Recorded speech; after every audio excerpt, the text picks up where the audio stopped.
Son yıllarda neredeyse tüm dünyanın başına dert oldu kilolar. Tabii karantina döneminde evde kalmanın da etkisi var. Her geçen gün farklı bir yol denemeye ihtiyacı doğuyor. Kimi diyette spordan, kimi mide küçültme ameliyatı için hastane arayışında, kimi liposuction için estetisyenin yolunu tutmuş. Eat, freeletics, butter fasting, tabata, havalarda uçuşan kavramlar. Geldi mi yine tipini sevdiğimin diyetçilerinden biri diye düşünmeyin. Ve saat 8'den sonra yemek yemeyin, kahvaltı çok önemli kesinlikle atlamayın, bu spor yapın, şu mucizevi karışımı için şu hapı yutun, şu çayı alın gibi klişe diyet önerileri sıralayacağımı da düşünmeyin. Maalesef durum ciddi. Şimdi sakince o döneri kolayı yere bırakın ve bildiğiniz bütün doğruları alt üst edelim. Dünya Sağlık Örgütü verileri neler? Türkiye verilerinde göze çarpanlar neler? Vücut kitle endeksi nasıl hesaplanır? Şişman mıyım? Son yıllarda niçin özellikle arttı? Gelecekte bizi ne gibi tehlikeler bekliyor? Bu gidişatı durdurmak mümkün mü? Obezite geni ne demek? Yapılan son çalışmalar ve bulunan ilginç sonuçlar neler? Sporsuz diyetsiz daha sağlıklı bir görünüm mümkün mü? Türkiye'nin en obez şehri, en fit şehri hangisi? Obezite ile ilgili ilginç bilgiler, doğru bilinen yanlışlar neler? Kısacası 40 de büyük bir kitapta bulabileceğiniz bilgi.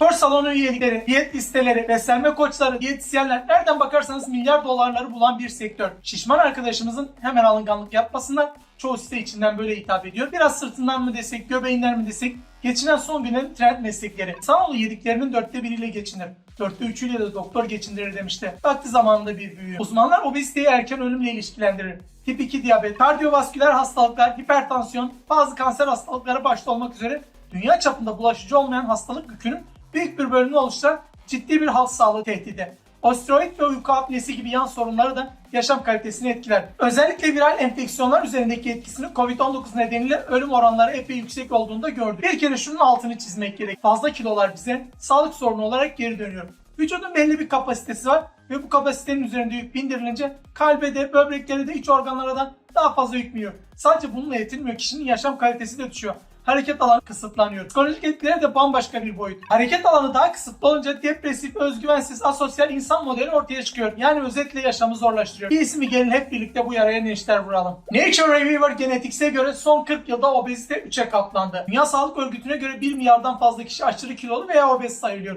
Bu kişiler 650 milyonu yetişkin, 340 milyonu genç, 39 milyonu çocuk. Yani kabaca her 7 erkekten ve her 5 kadından biri obeziteyle mücadele ediyor. 2023 tahminleri ise korkunç. 4 milyardan fazla kişinin aşırı kilolu veya obez olacağı öngörülüyor. Obezite kısaca insan sağlığını bozacak ölçüde anormal ve aşırı yağ birikmesi sonucu oluşan bir hastalık. Dünya Sağlık Örgütü bu bağlamda obezite ile mücadelede teyakkuzda. Türkiye'de ise 2012'de 15 yaş ve üstü %20.2 iken kadınların %23.6'sının obez, 30.9'u ise obez öncesi. Yani nereden bakarsanız bakın %50'den fazlaya denk geliyor.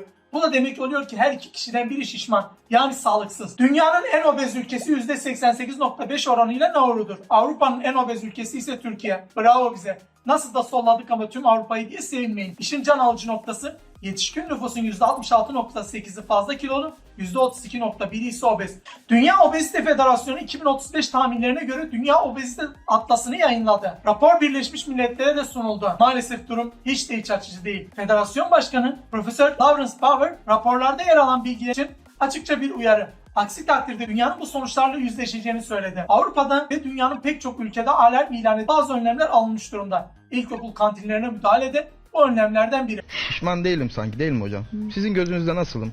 Diye sormadan önce vücut kitle endeksine bakmak gerekiyor ki Siz yağ musunuz? öyle cevaplar alıp moral deformasyonu yaşamayasın. En basit haliyle vücut kitle endeksini ölçmek için kişinin kilosuna ve boyuna bakılarak yapılan bu hesaplamalarla 25 ve üzeri çıkan herkes şişman, 30 ve üzeri çıkanlar ise obez kabul ediliyor. Kişinin kilosunun boyunun karesine bölünmesiyle hesaplanıyor. Örneğin 1.70 boyunda 60 kilo olan bir vatandaşımız olsun. 60 bölü 170 çarpı 170 o da eşittir 20.8. Şimdi şişman olduğumuz tespit edildiğine göre hayata mı küseceğiz? Hayır. Aksine bir mücadeleye başlıyor. Ama ben aç kalamam ki diyenler için her ne kadar aç kalmadan zayıflamak mümkün olsa da ufak bir hatırlatma. 74 yaşındaki Gandhi İngiliz protestosu için 21 gün boyunca açlık grevinden ölmedi. İskoç Üniversitesi bünyesinde yapılan tedavi amaçlı oruç uygulamasında Angus Barberi tıbbi gözetim altında 382 gün boyunca aç kaldı. 125 kilo verdi, 207'den 82 kilograma düştü ve ölmedi. 981'de Kuzey İrlanda'da açlık grevi yapan 10 mahkum 46 ile 73 gün arasında hayatını kaybetti. Demek ki yemeksiz de yaşanabiliyormuş. Anlatacağım bak. Poligonik yaygın obezite ve monojenik nadir obezite ayrı hastalıklar olarak polarize edilmektedir. Bununla birlikte her iki tür içinde genom çapında ilişki çalışmaları yapılmaktadır. Her iki obezite türünde de genetik faktörler çok etkili. Gen çalışmalarında altta yatan biyolojinin geniş ölçüde benzer olduğu belgelenmiştir. Spesifik olarak merkezi sinir sistemi GMS ve gıda alımının hedonik yönlerini kontrol eden nöral yollar her iki çeşit içinde vücut ağırlığının ana itici güçleri olarak ortaya çıkmıştır. Aşağıya yapılan çalışmayı ve sonuçlarını bırakıyorum. Dileyen inceleyebilir. Oldukça kapsamlı bir çalışma. Son 20 yılda hem nadir hem de yaygın obezite üzerinde yapılan genetik çalışmalar iki şaşırtıcı derecede tutarlı kapsayıcı biyolojik mesajı ortaya çıkarmıştır. Birincisi, leptin yolunun anahtar bir iştah kontrol, doyma ve karar verme mekanizması. İkincisi, beyin ve GMS için zenginleştirilmiş ve özel olarak ifade edilen genler obezitede önemli bir role sahip. Obezite karmaşık, çok faktörlü bir durum olduğundan bazı demografik faktörler, diyet ve yaş gibi entegre edilmiş ve çeşitli faktörler, fiziksel aktivite gibi, diyet ve sigara içmek, alkol kullanmak analizlere dahil edilmiş. Özetle şu, su içsem yarıyor şekerim diyen ablalarım bile adama bak ya yiyor kilo almıyor dingil diyen abilerim, azıcık yesem hemen kilo alıyorum diyen arkadaşlarım, benim kemiklerim iri yalanın ardına sığınan kardeşlerim. Bu durumu belirleyen DNA'mız önceki nesillerden aldığımız genetik faktörlerden kaynaklanıyor. Daha basit bir anlatımıyla şişman ebeveyn çocuklarının şişmanlığa genetik olarak daha fazla yatkın olduğu yapılan kapsamlı çalışmalarla ortaya konulmuş. İşte bu zincirin halkalarını devam ettirmemek adına ekstra bir dikkat gerektirmektedir. O yüzden şu herkese uyan tek tip diyet safsatadan başka bir şey değil. İşini iyi yapan diyetisyenleri tenzih ediyoruz. Onlar kişiye özel diyetler hazırlıyorlar zaten. Üzgünüm ama diyetisyenin de elinde sihirli bir değnek yok. Her şey sizin elinizde. Onlar sadece kapıyı gösterir. O kapıyı açacak olan da, o yolda yürüyecek olan da sizlersiniz. Ne demiştik? Genetik önemli. O yüzden karşıdakine iraden yok mu? Boğazına sahip çık derken iki kere düşünmek gerekiyor. Kilolu kardeşlerimiz de monogenik ya da poligenik, genetik olarak tek bir gene veya birden fazla bağlı, kalıtımsal olarak kuşaktan kuşağa taşınan gen ya da genler yüzünden şanssız olup olmadığı da göz önünde bulundurulmalı. Bir diğer doğru bilinen yanlış her ne kadar belli oranda gerçekleşse de 60 yaşına kadar çok ciddi bir metabolizma yavaşlaması söz konusu değildir. Dolayısıyla sen benim yaşıma gel de seni gör. Senin yaşındayken ben de fidan gibi. Tam olarak doğru değil. Çok önemli diğer bir husus ise bazı şeyler biz daha doğar doğmaz başlar. El kadar bebekken annenizin beslenme tarzına nasıl müdahale edebilirsin ki? Kötü beslenen ya da bilgisiz bir annenin bebeğini de bu şekilde alıştırması beklenen bir durum. Yani bir yağ depolama hücreleri arttırılmış bir bebek ileride elbette ki kilo sorunu yaşar. Gıda kalitesi de kontrol edilmeyen bir diğer etken. Çoğumuz sağlıksız beslendiğimizin farkında bile değil. Sırf raf ömrü uzun olsun diye eklenen katkı maddeleriyle içeriye oynanmış GDO'lu ürünler. Gıda sektöründe ciddi bir denetim eksikliği var. Zaten denetimlerde bir önceden haber verilerek, o güne özel dikkat gösterilerek ya da gıda mühendisinin bir imzasına bakıyor. İşlenmiş ürünlerde tadı arttırmak, diyet ürünü olarak pazarlananlarda bile neler var neler sadece Allah bilir. Bu etmenler kontrol edemeyecek dışımızda olup kilo alımımızı etkileyenler. Ancak hemen karamsarlığa kapılmayın. Bizim elimizde olanlar da yok değil. İşin anahtarı aslında şu. Yediğimiz içtiğimiz kaloriler yaktığımız kalorilerle eşleşmelidir. Yediğimizden fazlasını yakarsak kilo verebiliriz. Fakat asıl önemli olan yanlış yemeği kontrol edip yediklerimizin aslında her ne kadar mide günah keçisi ilan edilse de beyin sorumlu. Bazı hücreler birbiriyle iletişim kurar, yeme düşüncesini tetikleyen hormonları hareket. Beyin yemek yememizi ister. Bazen gerçekten çok kötü tetikler. Bazen de duygusal nedenlerden aç olmadığı halde beynin yemek yemesi yönünde sinyaller gönderir. Misal araştırmacılar AGT adlı bir enzimin daha çok kilo alınmasına ya da daha az yenmesine rağmen kilo kaybı oluşmamasına sebep olduğunu tespit etmişlerdir. Yani kısaca kilo alıp vermek sanıldığı kadar basit bir olay değil. Binlerce etken işin içerisine giriyor. Buna rağmen insan vücudu da değişen koşullara adapte olabiliyor. Kilo konusu bazı insanlar için oldukça hassas bir nokta. Kimi makarasını yapacak kadar kendisiyle barışık, kimine iması bile yetiyor. Havadan nem kapanlar apayrı bir boyut. İnsanların iyiliği için bile yapılan uyarılar onların iç dünyalarındaki hangi duyguyu tetikleyebileceğini bilemiyoruz. Misal tamamen iyi niyetten bu kadar yemesinin onun için iyi olmayacağını söylediğiniz biri sana ne kardeşim kendi paramı yiyorum diyebilir. Aramızda kalsın ama tam olarak bu ayarı yedi. Tabi aynı amcanın yaz tatili bitip üniversite dönüşünde ölüm haberini almanız da kaderin cilvesi. Bu ağır kilolar nedeniyle kalp krizi geçirdiğini öğrendiğinizde farklı iç çatışmalar yaşayabilirsiniz. Şimdi aynı duruma düşmemek, ben demiştim dememek için bazı uyarılar. Sizden söylemesi, sizden uygulaması. Obezitenin faktörleri üzerinde durmak gerek. Genetik faktörler, koruyucu ailelere verilen ikizler kilo olarak kendi öz ailelerine daha çok benziyorlar. Zaten son 20 yılda genetik çalışmaları eskiye nispeten daha da arttı ve obez genleri tespit edildi. Örneğin FTO isimli gen, meşhur obez geni, yine de diyet ve yaşam tarzı müdahalesiyle kilo vermek mümkün. Metabolizma. Öyle zannedildiği gibi çok büyük farklar oluşturmuyor. Birinci aşama 1 yaşına kadar olan kısım, ikinci aşama 20 yaş arası, üçüncü aşama 20-60 yaş aralığını kapsıyor. Burada çok önemli ve çok ilginç bir eşik. Çoğu insan için metabolizması 40 yıl aynı kalıyor. Hamilelik ve menopoz gibi nedenlerden de etkilenmiyor. Dördüncü aşama 60 ve 90 yaş aralığı. Metabolizmanın en yavaş olduğu dönem 60'ından itibaren %0.7 oranında bir düşüş tespit edildi. Cinsiyet, kas oranı, hormonal durumlar, bazı hastalıklar metabolizma hızını etkiliyor. Metabolizma hızını en çok etkileyen şey dengesiz yapılan sert diyetler. Yani doğru bilinenin aksine her yaz diyetle form tutup plajda hava atıp kışın geri alınan kilolar vücudu mahvediyor.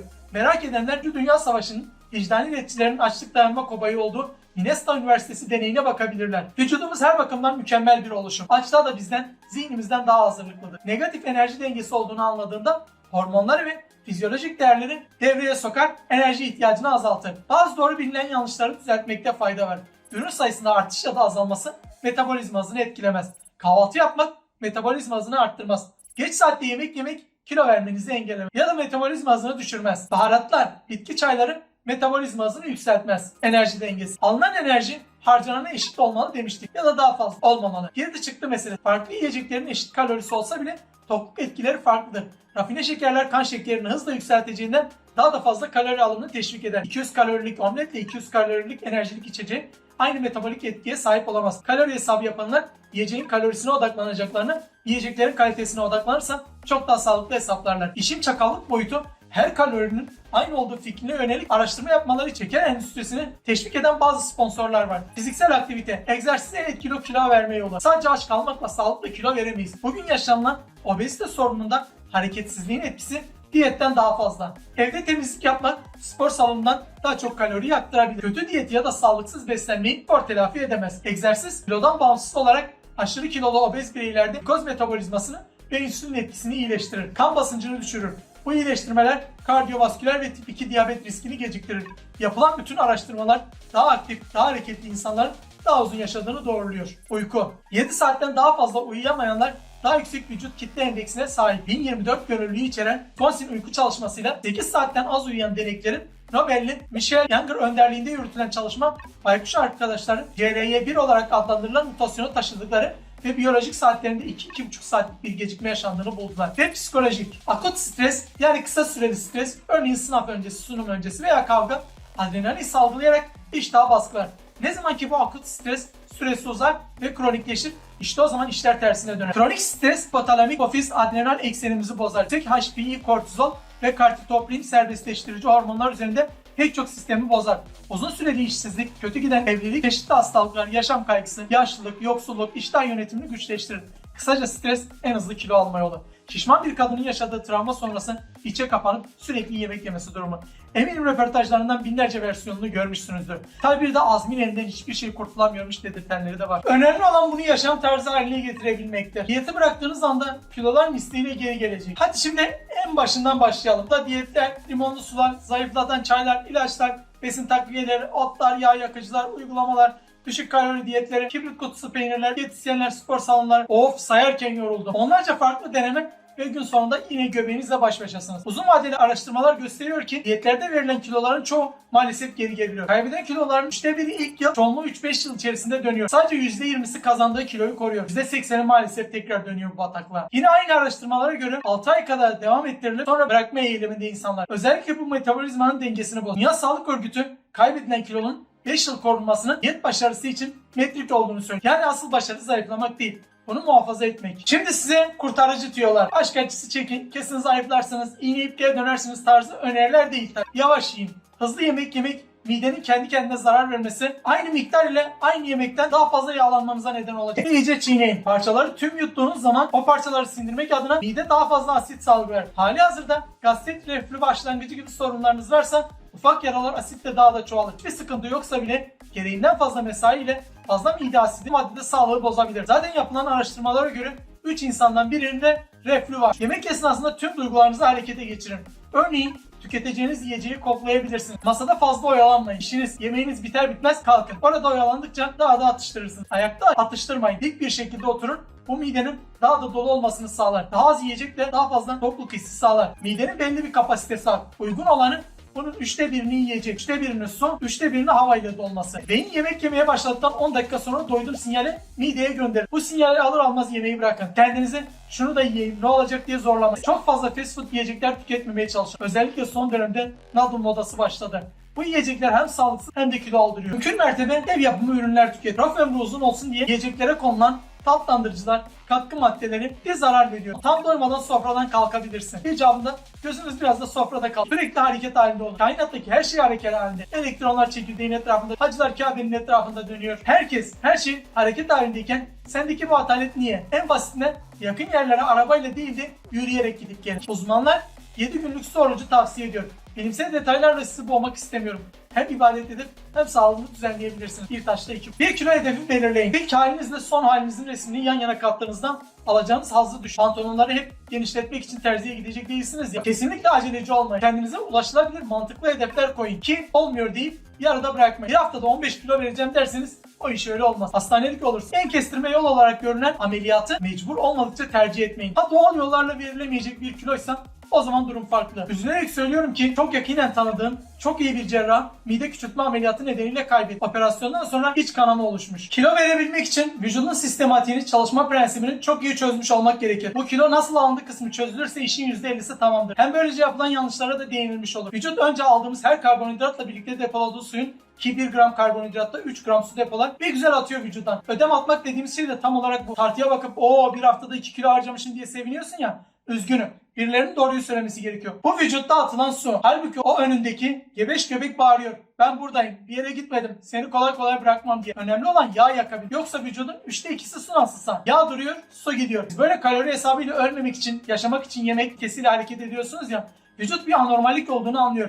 Benim nafakam kesilmiş diyen ablalar gibi ben şu yağları bir koruyayım ki iç organlara zarar gelmesin. Hormon üretimi durmasın, hücre yapısı bozulmasın, iyi kolesterol düşmesin, bağışıklık sistemi çökmesin. Bunun aklına uyarsak kendini de bizi de öldürecek. Çünkü bu saydıklarım bu yağlar sayesinde devam ediyor. Zayıflayacağım diye aç kaldın ya, kıstın tuzu, kıstın proteini, kestin minerali. Bu arada hayatı yaşamayı da bırak. Bu açlıktan bitap düşmüş vücutla hareket edemiyorsun.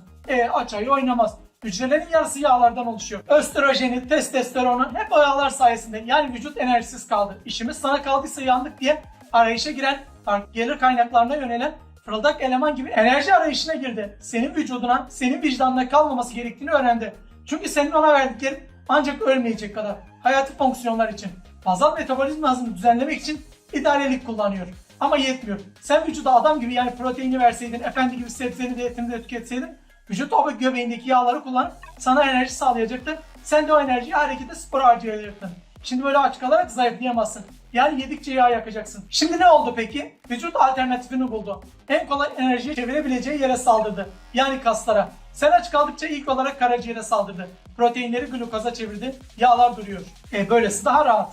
Böyle olunca insülin salgıladınız. Hem kas kaybettiniz hem yağ depoladınız. Asıl kilo aldıranlar basit karbonhidratlar. Yağ deyince tereyağı, zeytinyağı anlamayın. Bu sadece isim benzerliği. Hamburger, cips, kola değil de sebze, meyve, et, peynir vesaire yiyin. Kalori hesabı kovalamayın. İsterse 1000 kalori açık bırakın. Öyle 2 saat çatlayana kadar koşmak da fayda vermiyor. Aksine zarar. En fazla 25 dakikalık hafif tempoda koşun. Mümkünse yürüyüş. Nefes nefese kalmadan arkadan atlı kovalıyormuş gibi değil. Her şeyin bir mantığı, kuralları var. Yemek yemeyip hayvan gibi spor da yapsan yine de olmuyor diyenlere anlatıyorum. Vücudunuz sizden 70 kat daha akıllı programda. Aslında siz müdahale edip kurcalamazsanız saat gibi tıkır tıkır işler. Şu gazetelerin magazin eklerinde verilen mucize diyetler herkese uymuyor. Herkesin vücudu, vücut tipi, beslenme ihtiyacı, direnç seviyeleri, hormonal seviyeleri farklı. Tuzdan, alkolden, vücut değişimini mahveden şeylerden uzak dur. Bir tepsi baklava yemekle, akşam börek, kokoreç, şırdan gömmeyle olmaz o işler. Yani sen vücuduna, rahatına bak. Ben seni aç ve aç bırakmam. Sana bakarım dersen o da şu kara günler için yastık altı yaptım, yağları yakayım gitsin, nasılsa bu bana bakar der. Mal gibi aç kalıp bitkin düşüp kas yapacağına maymun gibi yiyip dinç kalacaksın. Bir zahmet bir süre o fıstıklı salamı da yemeyi ver. Spor yapamıyorum, yoruluyorum, alışkın da değilim, yok mu bir formül, avuntu diyenlerin olmaz olur mu? Yüzmek. Hem çok keyifli hem de inanılmaz yağ yakıyor. Vücudu forma sokuyor. En az yarım saat kısık tempoda. Ben yüzemem, deniz yok diyenler de arkadaşlarıyla halı saha maçı yapsın bize. Yeter ki hareket edin. Asansöre bin ve merdiven kullan. Bu bile olur. Tabii 12. 13. katta oturmuyorsan. Zaten street workout, bodybuilding, fitness, pilates, aklına ne gelirse bu entel dantel adetlerin gerçek hayatta birebir karşılığı var. Spor salonunda ağırlık kaldırmayla ev taşırken, eşyaların yerini değiştirirken yaptığın hareketler özünde aynı. O crossfit hareketlerini gün içinde belki farkında bile olmadan yapıyorsun. İnşaat işçilerini görmüşsünüzdür. Genelde kaslı ve fit değil mi?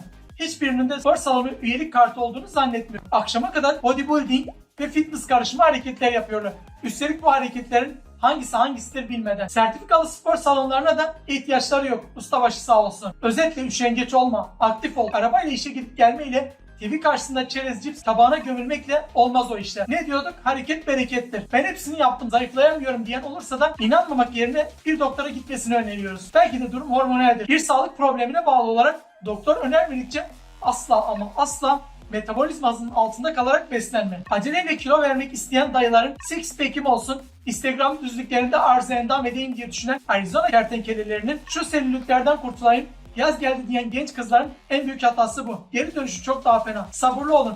Böyle bir anda verirseniz bir anda alırsınız. Aç kalma, eziyet çekme, keyifle spor yapıp kilo ver. İstikrar önemli. Sadece para verip en azından denedim, vicdanım rahat, ne yapalım kısmet değilmiş diye kader mahkum rolüne bürünmüş şanslar en fazla 5-10 gün dayanıyor.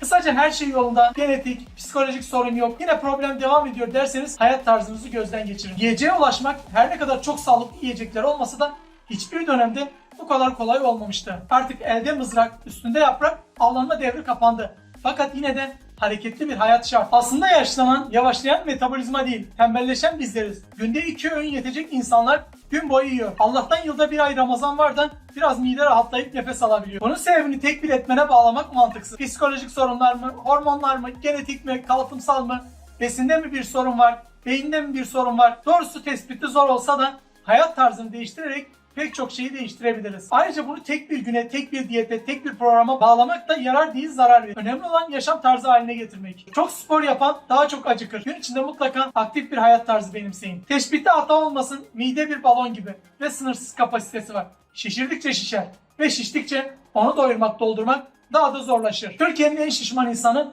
320 kilo ile İpek Balaban. Dünyanın en kilolu insanı ise Amerikalı Carol Yager. 4 Mart Dünya Obezite Günü olarak kutlanır. Her yıl yaklaşık 3 milyar insan dünya genelinde obezite nedeniyle hayatını kaybetmektedir. Türkiye'nin en obeziyle Adana, en fitisi Erzurum. 1938 yılında beden terbiyesi kanunu çıktı ve tam 25 yıl yürürlükte kaldı. Ta ki 1964'te 4. maddenin kişinin hürriyeti ilkesine aykırı olduğu gerekçesiyle iptaline kadar. Bazı ilginç anekdotlar olarak tarihe geçmiştir. Sonuç olarak bu vücut Allah'ın emaneti. Teslim gününe kadar en iyi şekilde muhafaza etmeliyiz. Unutmamalıyız ki biz ona ne kadar özen gösterirsek o da başımızı o kadar az ağrıtır. Zarar vermek, deformasyona uğratmak, yıpratmak sağlık sorunları olarak misliyle bize geri döner. Bu bir bumerang. Sağlıklı kilo verip hastaneye giden birçok insan pek çok sağlık sorunun ortadan kalktığını, vücuttaki pek çok hastalığın düzelip hastalıklı hücrelerin imha olduğunu görmüştür. Aynı kilo alışverişlerinden kaçının. Bir rutin oluşturun ve ona harfiyen uyun. Dipnot olarak bu anlatılanların hiçbiri profesyonel tavsiyeler değil. Daha çok yaşadıklarımızdan,